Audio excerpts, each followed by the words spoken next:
आज का टॉपिक है कैलेंडर। इसमें जब हम सवाल जो आते हैं दो प्रकार से आते हैं, एक तो सापेक्ष स्थिति में आते हैं और दूसरे निरपेक्ष स्थिति में। निरपेक्ष स्थिति के हम पहले बताएंगे। जैसे प्रश्न आ गया कि 7 मार्च 1622 को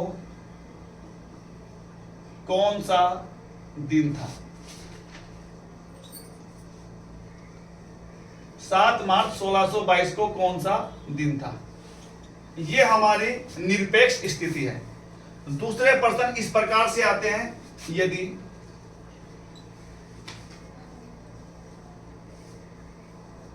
6 जनवरी 2014 को मंगलवार हो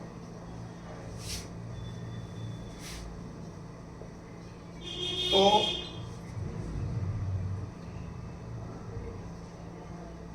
10 मार्च 2018 को कौन सा दिन होगा?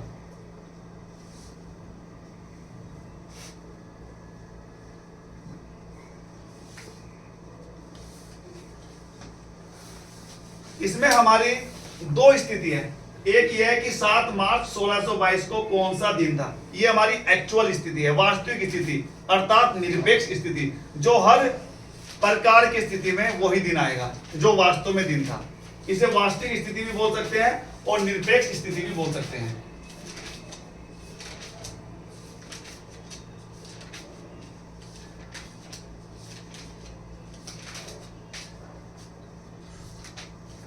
दूसरी हमारी क्या है?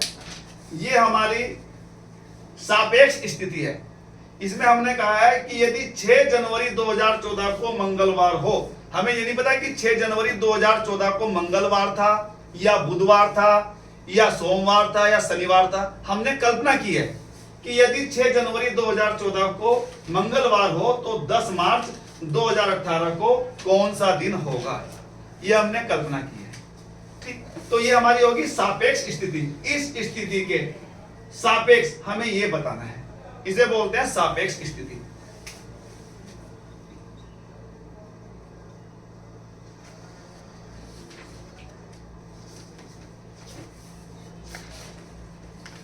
पहले मैं आपको निरपेक्ष स्थिति के बारे में बताऊंगा कि निरपेक्ष स्थिति में कोई सी भी तारीख हो, चाहे बाद की आप पता कर लो, चाहे अभी पहली, ठीक है, या आप पूछ लो कि भाई 5 नवंबर 2018 को कौन सा दिन होगा, या 7 जुलाई 795 को कौन सा दिन होगा, या कौन सा दिन था। आप कोई सी भी दिन, कोई सा भी दिन आप ज्ञात कर सकते हो यदि आपको ये नियम पता होंगे, ये रूल्स पता होंगे। पहले मैं आपको लेके चल रहा हूं निरपेक्ष स्थिति।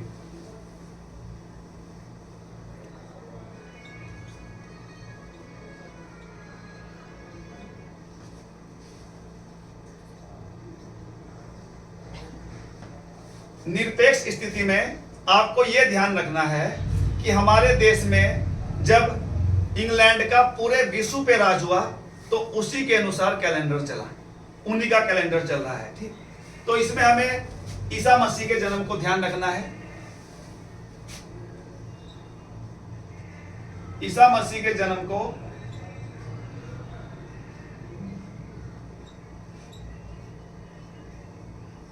हम निर्धारक तिथि मान के चलते हैं कि हमारी निर्धारक तिथि है।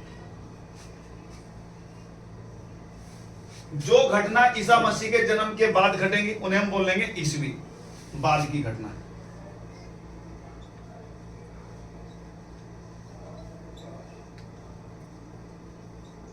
बड़े ध्यान से देखना भाई, जिसके जो समझ में नहीं आएगा मेरे से पूछ लेना। ईसा मसीह के जन्म के जो बाद की घटनाएं होंगी हम उसे बोल लेंगे एडी या ईसवी। क्या बोलेंगे? ईसवी। जैसे हमने बताया आज हमारा क्या तारीख है भैया? आज तारीख क्या है? 23 जनवरी 2025। 23 जनवरी 2025।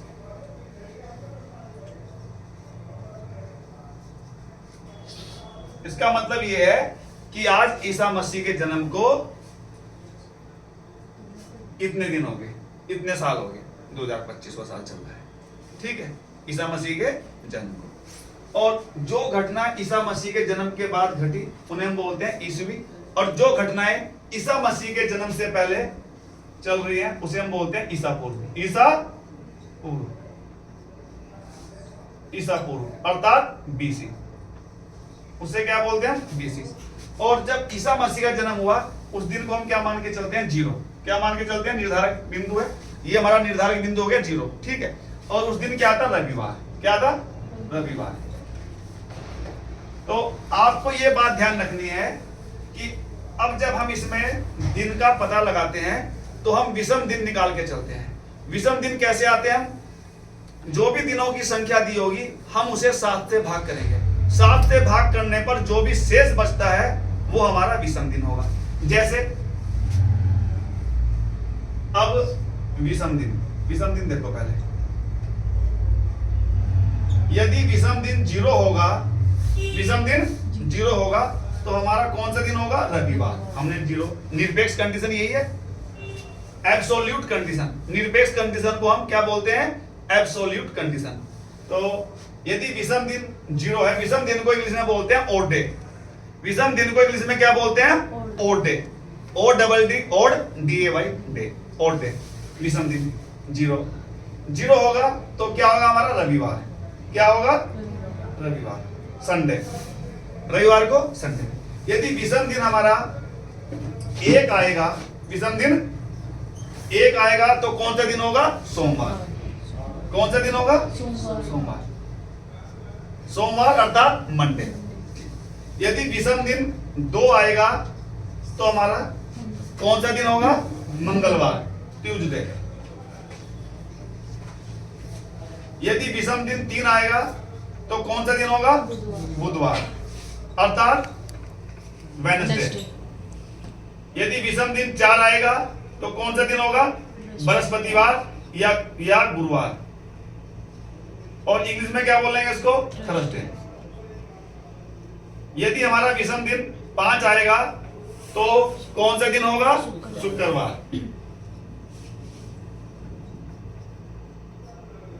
फ्राइडे। और यदि विषम दिन 6 आएगा तो क्या होगा? शनिवार, सैटरडे। ये हमारा विषम दिन। विषम दिन 0 होगा या 1 या 2 या 3 या 4 या 5 या 6, उससे ज्यादा नहीं होगा। क्योंकि जब विषम दिन कैसे निकलता है? 7 से भाग करने पर जो शेष बचता है वो हमारा विषम दिन होगा। पहले आप इतना उतारो, फिर 3 आगे।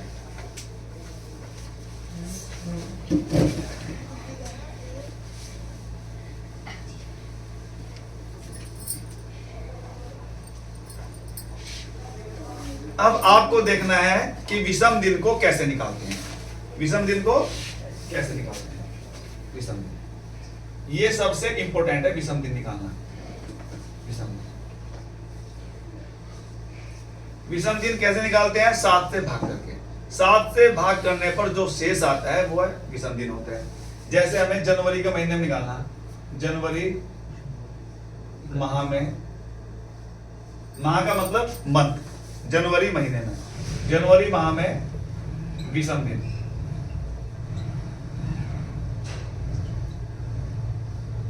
जनवरी माह में कितने दिन होते हैं? 31। कितने दिन होंगे? तो 31/7, शेष कितना बच गया हमारा? 2। कितना बच गया? 7 चौक 28, 3 बच गया। शेष आ गया हमारा 3। तो जनवरी माह का विषम दिन हो गया 3। जनवरी माह का विषम दिन 3। फरवरी माह में विषम दिन जो होगा, फरवरी माह में 28 दिन भी होते हैं जब सामान्य वर्ष हो। 28 दिन हो गए। 28 को हमने 7 से भाग किया, 7 चौक 28 पूरा कट गया, शेषफल 0 आया। तो फरवरी माह में क्या होगा? 0 विषम दिन आ गया। या ये तो तब होगा 0 जब सामान्य वर्ष होगा। क्या होगा? सामान्य वर्ष। या और जब 29 दिन होंगे, जब वर्ष लीप वर्ष होगा, लीप ईयर होगा या अधिवर्ष होगा, हिंदी में बोलते हैं अधिवर्ष, अधिवर्ष या लीप वर्ष। लीप वर्ष में क्या होता है? फरवरी के महीने में 29 दिन होते हैं। अब हमारा जो विषम दिन आएगा, 29 को हम 7 से भाग करेंगे तो जो हमारा शेष आएगा रिमाइंडर आएगा वो क्या आएगा, 1 आएगा। ठीक, तो विषम दिन होगा 1, कब, लीप वर्ष में, लीप वर्ष। इतनी बात आई समझ में। तो फरवरी में जो विषम दिन होता है 0 या 1 होगा। अब इसके बाद मार्च के महीने में, मार्च माह में जो विषम दिन होगा वो कितना होगा, 3 होगा। 31 का महीना होगा, 3 होगा। फिर उसके बाद अप्रैल, अप्रैल में विषम दिन कितने होंगे, 2 होंगे, क्योंकि 30 का महीना होगा अप्रैल। ठीक, फिर उसके बाद मई में विषम दिन कितने होंगे, 3 होंगे। फिर जून में 2 विषम दिन कितने होंगे, 2 जून में विषम दिन 2। फिर उसके बाद जुलाई और अगस्त दोनों महीने 31 दिन के होंगे।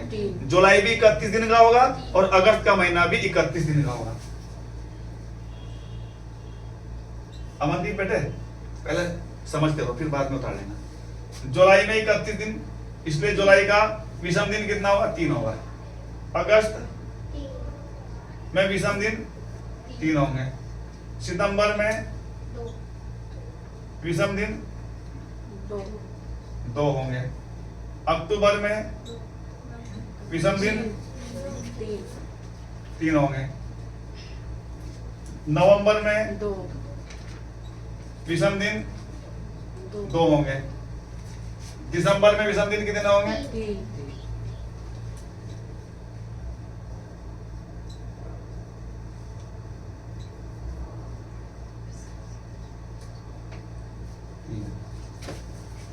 ये आया भाई समझ में। ठीक है, ये हमारा विषम दिन हो गया। ठीक है, इसे उतार दो पहले।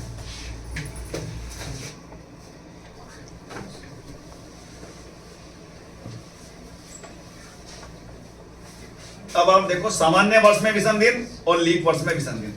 अब यहां देखो जरा ध्यान से, सामान्य वर्ष बातें रखी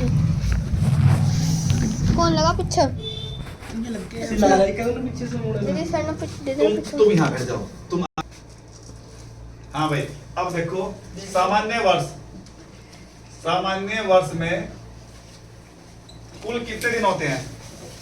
सामान्य वर्ष में 365 दिन होते हैं। कितने दिन होते हैं? सामान्य वर्ष में 365 दिन होते हैं।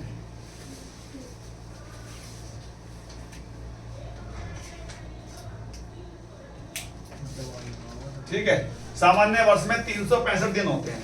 ठीक, नॉर्मल ईयर, जो हमारा नॉर्मल ईयर होगा उसमें कितने होंगे? 365 दिन। ठीक, अब सामान्य वर्ष में विषम दिन कितने होंगे? सामान्य वर्ष में विषम दिन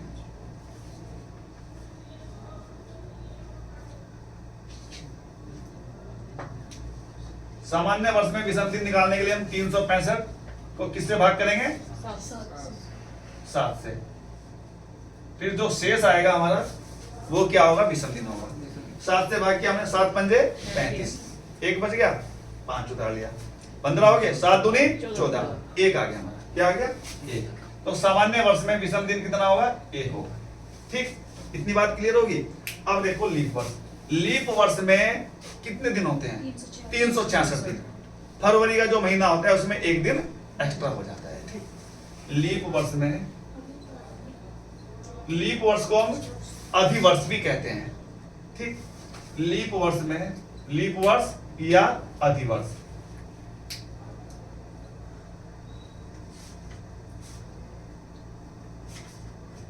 लीप वर्ष या अधिवर्ष में 366 दिन होते हैं।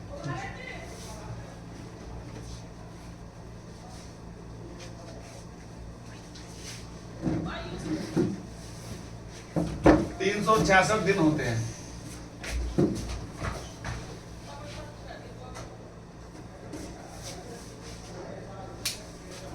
लीप वर्ष में 366 दिन होते हैं। लीप वर्ष में 366 दिन होते हैं। लीप वर्ष में 366 दिन होते हैं। अब हमें लीप वर्ष में निकालना है विषम दिन। लीप वर्ष में विषम दिन,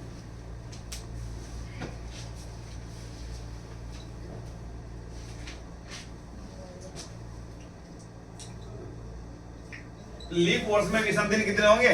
2। ठीक है, यहाँ 365 दिन थे तो विषम दिन कितना था? 1। अब 366 हो गए तो शेष कितना बचेगा? 2 बचेगा। तो लीप वर्ष में विषम दिन 2। ध्यान रहेगा। अब आपको ये देखना है कि लीप वर्ष कौन सा होगा। कोई वर्ष दिया हुआ, हमने कहा पूछा कि भाई क्या ये लीप वर्ष है? जैसे मैंने ये दे दिया 2023, वर्ष 2023 ये सामान्य वर्ष है या लीप वर्ष है? ये चेक करने के लिए हम किससे भाग करते हैं? 4 से। यदि 4 से कोई वर्ष पूरा पूरा विभाजित हो जाता है, पूरा पूरा डिवाइड हो जाता है, तो वो हमारा क्या होगा?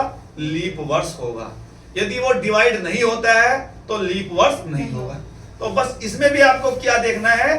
बाद के 2 अंकों से बनी संख्या। जब 4 से विभाजित करते हैं तो हमने आपको 4 से विभाज्यता का नियम बताया था। ठीक है, 4 से विभाज्यता का नियम क्या था? कि वही संख्या 4 से कटेगी जिनके अंतिम 2 अंक 0 0 हो, या फिर अंतिम 2 अंकों से बनी संख्या 4 से विभाजित हो जाए तो वह संख्या पूरी 4 से विभाजित हो जाएगी।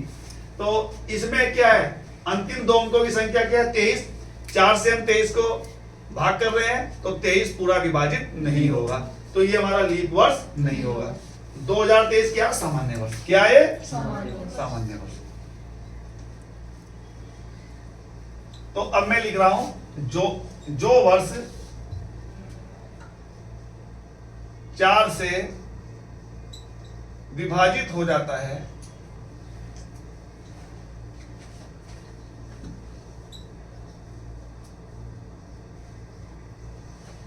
वह लीप वर्ष होता है।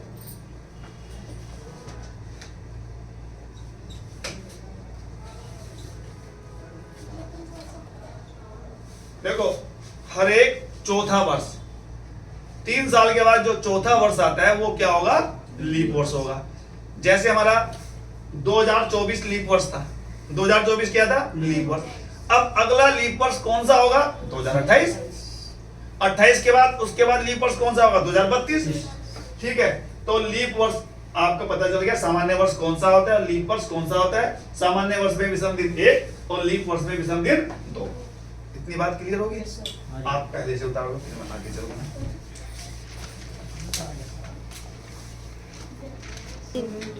अब देखो भाई, हाँ भाई, इसके बाद आगे देखो आप।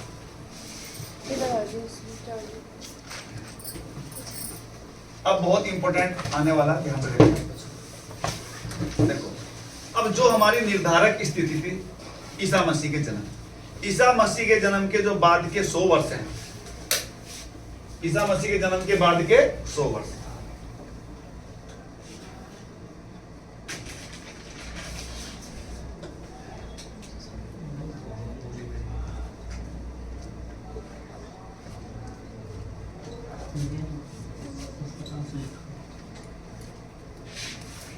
यहाँ देखो, ईसा मसीह के जन्म के बाद के 100 वर्ष, 100 वर्ष में 100 वर्षों में विषम दिन।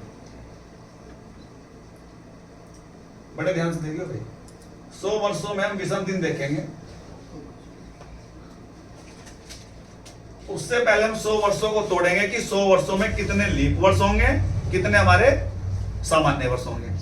तो लीप वर्ष कौन से होंगे? चौथा साल जो आएगा ईसा मसीह के जन्म के बाद जो चौथा साल आएगा, चौथा वर्ष, वो हमारा क्या होगा? लीप वर्ष होगा। फिर 8वां वर्ष लीप ईयर होगा। फिर उसके बाद 12वां वर्ष लीप ईयर होगा। 12 के बाद कौन सा होगा? 12 के बाद 16। तो 4 दशम 40। ठीक है, 10 वर्ष तो हमारे ये हो गए। ठीक है, फिर उसके बाद 80 तक हमारे 20 हो गए। तो कुल मिला के कितने होंगे? 24 होंगे। कितने होंगे? 96 तक होंगे 24। तो इसमें कितने हो जाएंगे? 76 तो हमारे हो जाएंगे सामान्य वर्ष, 76 सामान्य वर्ष, और 24 हो जाएंगे लीप वर्ष, 24 लीप वर्ष। अब हमें विषम दिन निकालने हैं। क्या निकालने हैं? विषम दिन। बड़े ध्यान से देखना भाई, जिसके समझ में नहीं आएगा पूछ लेना। तो 76 सामान्य वर्ष में विषम दिन कितने होंगे? एक सामान्य वर्ष में विषम दिन कितना है? 1। हमने बताया भी आपको, अभी इससे पहले ही बताया था कि एक सामान्य वर्ष में विषम दिन कितना होता है? 1। और लीप वर्ष में विषम दिन कितना होता है? 2। तो जब एक सामान्य वर्ष में 1 विषम दिन है तो 76 सामान्य वर्ष में कितना होगा? 76 गुना 1 बराबर 76। लेकिन विषम दिन जो होगा विषम दिन हमेशा 0 से लेके 6 तक होता है। 0 होगा या 1 या 2 या 3 या 4 या 5 या 6। अमनदीप बेटे देख लो पहले यहाँ लिखना, बाद में लिखना है ना। अब 76 को फिर हम 7 से भाग करेंगे। 76 को हमने 7 से भाग किया तो कितना आ गया? 7 10 70, 6 बच गया। 6 हमारा हो गया विषम दिन। तो इन 76 सामान्य वर्ष में विषम दिन कितना आ गया हमारा? 6। अब हम 24 लीप वर्ष में देखेंगे। एक लीप वर्ष में विषम दिन कितने होते हैं? 2। तो 24 में कितने होंगे? 24 दूनी 24 गुना 2, 24 दूनी 48। फिर देखो अब हमारा जो विषम दिन होगा, विषम दिन तो 0 से लेके 6 तक होता है। 0 1 2 3 4 5 6। तो अब हम क्या करेंगे? 48 को फिर 7 से डिवाइड करेंगे, 7 से भाग करेंगे, 7 से डिवाइड करेंगे। तो अब हमारा विषम दिन क्या आएगा? 7 से हमने से भाग किया, 7 7 छंग 42। ठीक है, कितने बच गए? 6 बच गए। तो विषम दिन हमारा क्या आ गया? 6 आ गया। कितना आ गया विषम दिन? 6। अब 6 + 6। अब इन 100 वर्षों में विषम दिन कितना आ गया हमारा? 6 और 6 12। 12 को फिर हमने 7 से भाग किया, क्योंकि विषम दिन हमारा 0 से लेके 6 तक होता है। हमने इसे भाग किया 7 से, तो कितना विषम दिन आया? 5। 7 × 7 शेष बच गए 5। तो 5 हमारा विषम दिन आ गया। तो ये हमारा पहले 100 वर्षों में ईसा मसीह के जन्म के बाद जो पहले 100 वर्ष हैं उनमें हमारा विषम दिन क्या है? 5। ये ध्यान रखना आपको, ये मेन चीज है। अब आपको ये मैं सारा मिटा दूंगा।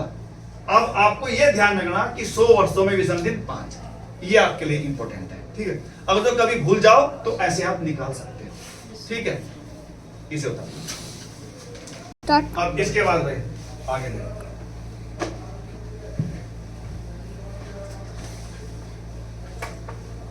आपको पता चल गया कि 100 वर्ष। पूछो सर, जो आपके पास स्कूल वाली वीडियो थी ना, वो जो बच्चों ने बना रखी, वो भालू वो बहुत अच्छी लगी। अच्छा, धन्यवाद। बच्चों ने बनाई तो मैंने हाँ, लेकिन अच्छी लगी वो। अब मैं इसके नहीं, जो अब हमने नाटक भी करवाया है। अब 26 जनवरी 2025 में गणतंत्र दिवस पे जो कार्यक्रम होगा उसकी भी मैं वीडियो अपलोड करूंगा। जो वो लड़की वो भी करी तो बहुत बढ़िया लगी। वो भी ध्यान से देखना आप। ठीक है नहीं? अब आप देखो, अब 100 वर्षों में आपको पता चल गया कि 100 वर्षों में विषम दिन कितने? 5। मेन चीज ये देखो, ध्यान से देखना भाई। 100 वर्षों में विषम दिन,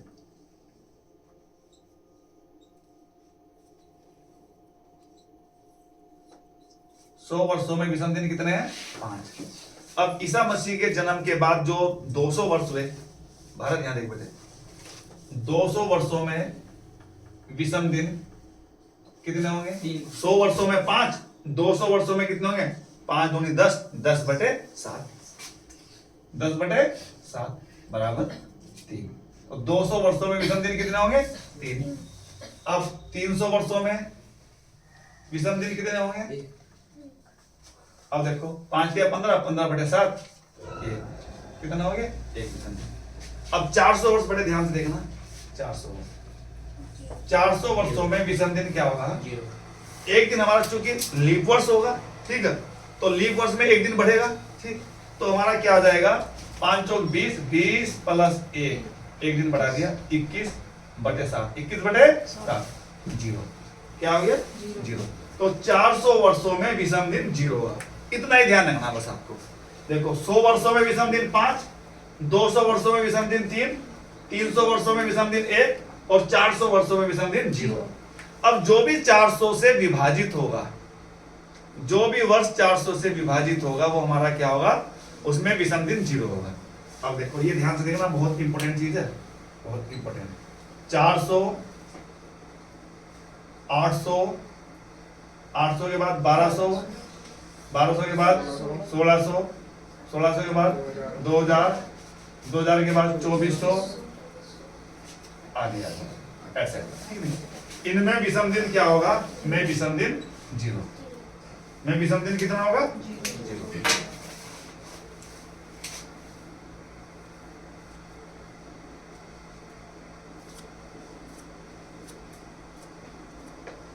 में विषम दिन 0। ये बात आ गई समझ में? इसे उतार लो, फिर मैं इसके बाद ये सवाल समझा रहा हूँ आपको, ठीक है।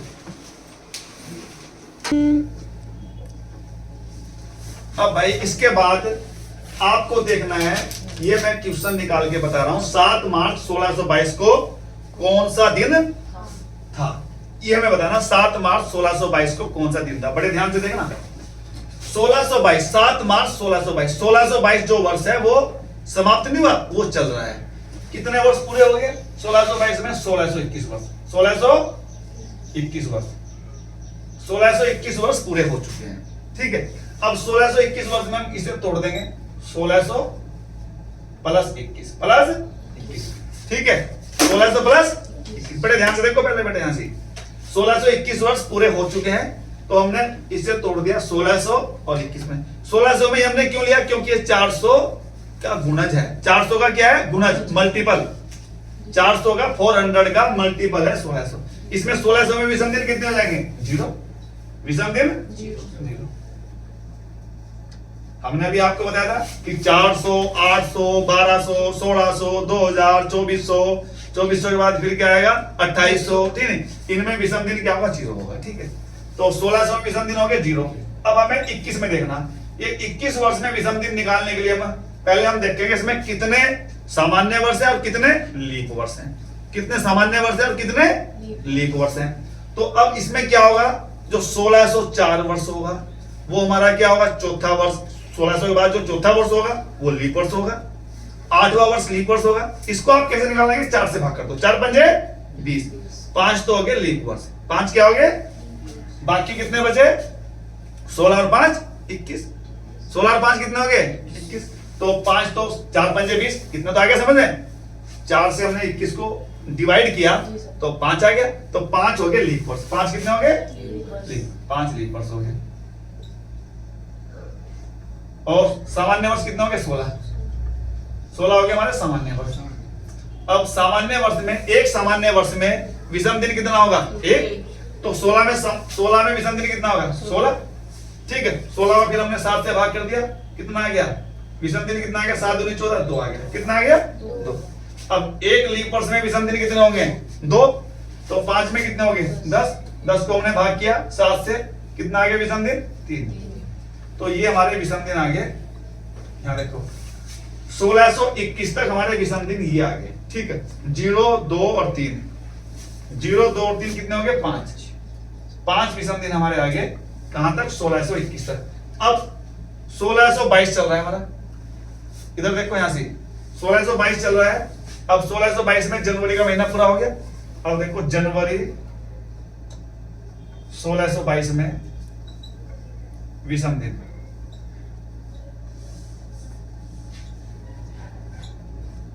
जनवरी 1622 में विषम दिन कितने होंगे? 3। जनवरी के महीने में हमने आपको बताया, जनवरी के महीने में, जनवरी का महीना पूरा है तो जनवरी में विषम दिन कितने होते हैं? 3। अब फरवरी 1622 में विषम दिन। इसमें विषम दिन निकालने के लिए पहले आपको ये देखना पड़ेगा कि जो 1622 वर्ष है ये लीप वर्ष है या सामान्य वर्ष है। 22 को हमने 4 से भाग कर रहे, नहीं कट रहा, तो हमारा क्या हो गया? सामान्य वर्ष। और फरवरी जब सामान्य वर्ष होगा तो सामान्य वर्ष में फरवरी में विषम दिन कितने होंगे? 0, क्योंकि फरवरी का महीने में 28 दिन होंगे तो विषम दिन आ जाएगा 0। इतनी बात क्लियर होगी। अब मार्च 1622, मार्च 1622, मार्च 1622 में विषम दिन कितने होंगे? देखो मार्च में कितना समय लिया हमने? 7 मार्च। कितना लिया? 7 मार्च। पूरा मार्च नहीं लिया, 7 मार्च। तो 7/7, 7/0, क्या आ गया? 0। तो मार्च के महीने में विषम दिन कितने आएंगे? 0। क्लियर होगी? कितनी बार समझ में आएगी? क्योंकि 7 ही तो मार्च है, पूरा मार्च का महीना नहीं है, 7 मार्च है, 7 दिन है, तो 7/7, शेष कितना आ गया? 0। तो ये हमारा विषम दिन। अब यहां देखो ध्यान से, यहां पे लिखा होगा कुल विषम दिन, कुल विषम दिन।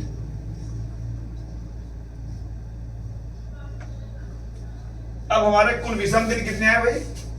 5 तो ये हो गए, 3, 5 + 3, 5 + 3, 8 विषम दिन। फिर हमने विषम दिन 0 से लेकर 6 तक होते हैं तो हमने इसे 7 से भाग किया। फिर तो विषम दिन कितना आ गया? 1। कितना आ गया विषम दिन? 1। और हमने क्या बताया? निरपेक्ष स्थिति में 0 यदि विषम दिन है, सबसे पहले बताया था तो क्या होगा, रविवार होगा, और 1 का क्या होगा, सोमवार, तो क्या हो गया, सोमवार।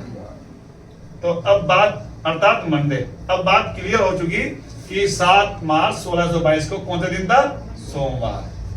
क्या दिन था, सोमवार। तो निरपेक्ष स्थिति का टॉपिक आपका पूरा हो चुका है। कल को मैं सापेक्ष स्थिति का टॉपिक बताऊंगा। Okay sir.